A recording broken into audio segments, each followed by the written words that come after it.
이제는 무감각해져 버리기까지 한 상황이 아닌가 걱정이 됩니다. 우리가 지키지 않으면 이제 이 나라 지킬 사람이 없습니다. 민생 다 무너졌는데 챙기질 않습니다. 오직 북한만 바라보고 있는 이 정권, 우리가 반드시 막아내야 됩니다. 그러려고 하면 총체적인 투쟁에 나설 수밖에 없습니다.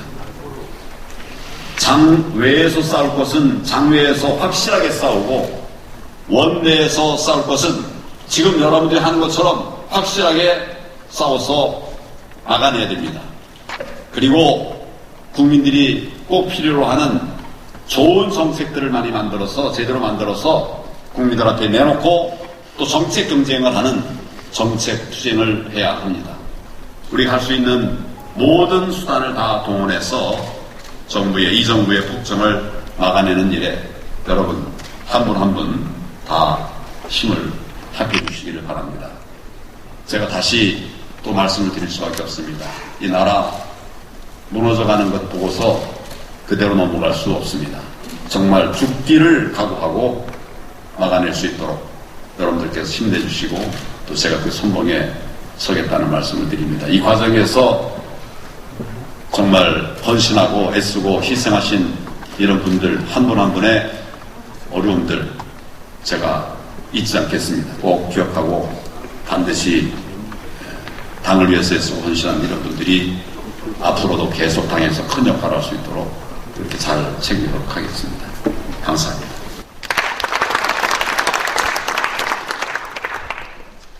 이제 곧 2018 회계년도 결산 심사가 시작됩니다.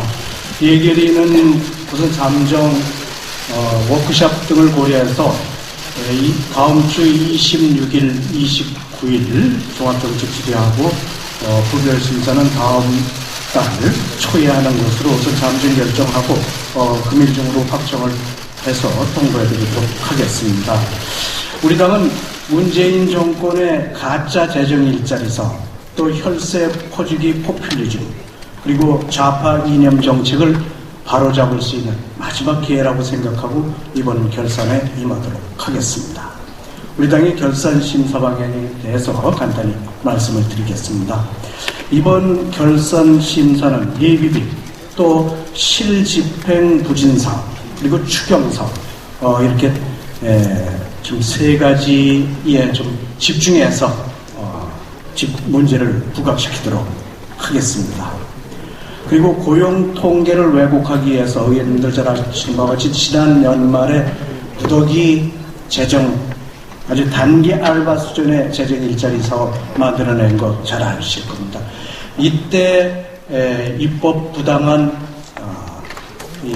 예비비 편성이라든지 또는 예산 전용 등을 통해서 한 사업들입니다. 이게 전부 다 발굴해가지고 이런 문재인 정권의 고용 정책이 얼마나 잘못됐는지 이런 것들을 좀 밝혀내도록 하겠습니다.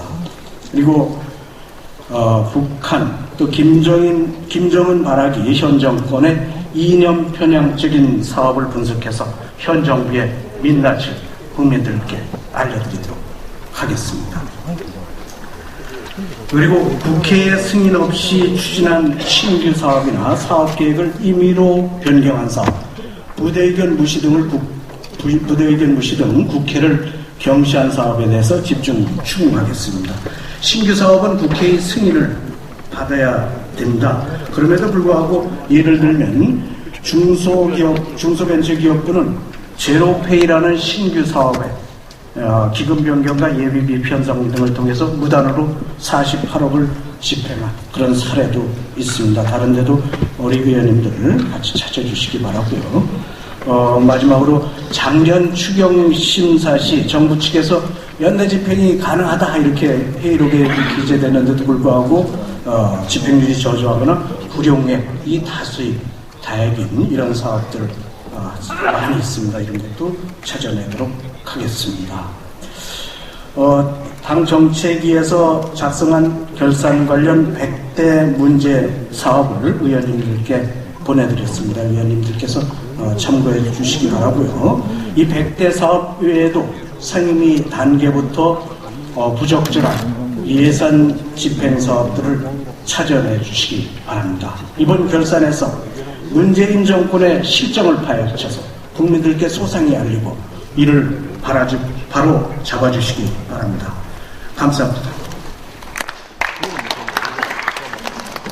우선 오전에 제가 국회 방송에서 인사청문회 관련 방송에 갔다가 시간이 없어서 그냥 나온 바람에 조금 모습이 좀 이상하게 보일지 모르겠습니다. 우선 오전에 이 조국 후보에 대한 상당한 여론을 잘 전달을 했습니다. 지금 신조어가 많이 지금 나오고 있는 것 같습니다. 조국의 적은 조국이다. 조로남불, 그 다음에 조더정유라 이런 이야기도 나오고 있습니다. 그래서 2030의 분노가 상당히 지금 들끓고 있는 것으로 지금 확인되고 있습니다. 여기에 묻혀서 한상혁 방송통신위원장 후보에 대한 관심이 좀 덜한 것 같은데 상당히 좀 우리가 유심히 봐야 되기 때문에 이 부분에 대해서 좀 보고 말씀을 드리겠습니다.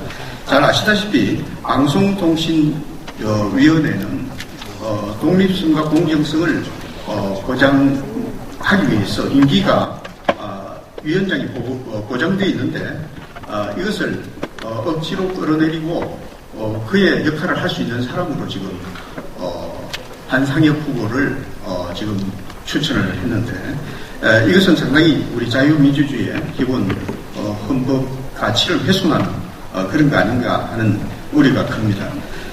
그리고 이러한 이유는 평소에 한상혁 후보가 매우 편파적이고 또 능력이 의심받는 인물이다라는 평이 있고 또 따라서 방송통신위원회 위원장으로서 전혀 자격이 없다라는 것이 지금 대세 여론입니다.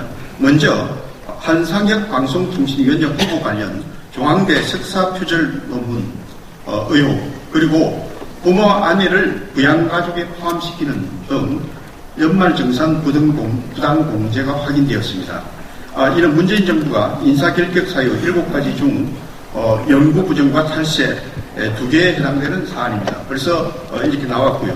그리고 추가로 2015년 이후 종합소득세 신고를 하지 않았기 때문에 소득세 탈루도 조사 중이라는 말씀을 드립니다. 그 외에도 민원연 대표로 활동하는 과정에 나온 성명문이나 언론 노조 측의 변호를 맡으면서 불공정하고 편파적인 입장을 취한 것에 대해 방송통신위원회 설치법상 상임위원회 중립성 위반 등의 위반을 하였는지에 대한 법적 여부를 따져볼 계획입니다. 조속히 마무리해서 우리 과방위 일동으로 사퇴 촉구 기자회견을 가질 예정입니다. 또한 최기영 과기부 장관 후보 관련해서는 구실 학교 참석, 아들 정교체 탈루 의혹, 한컴 MDS 주식 보유로 인해 이해충돌 여부가 언론에 보도되었습니다.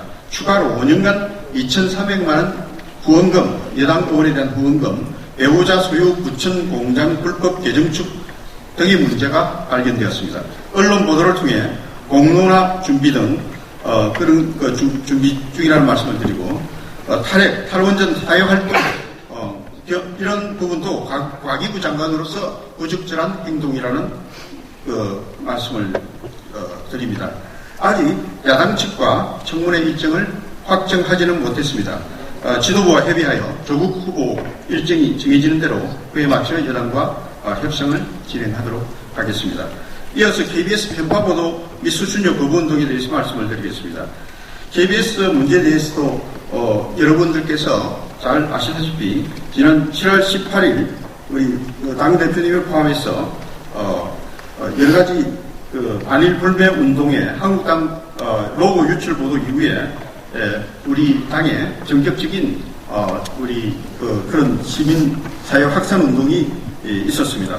8월 2일 날 보도본부장을 경질하였지만 후임 보도본부장 역시 강성노조 출신입니다.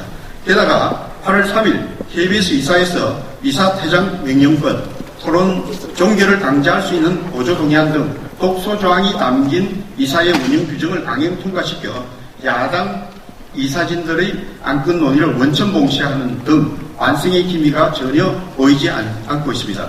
또한 KBS 수신료 거부운동이나 25억 손배소에도 별다른 대응을 하지 않고 있습니다.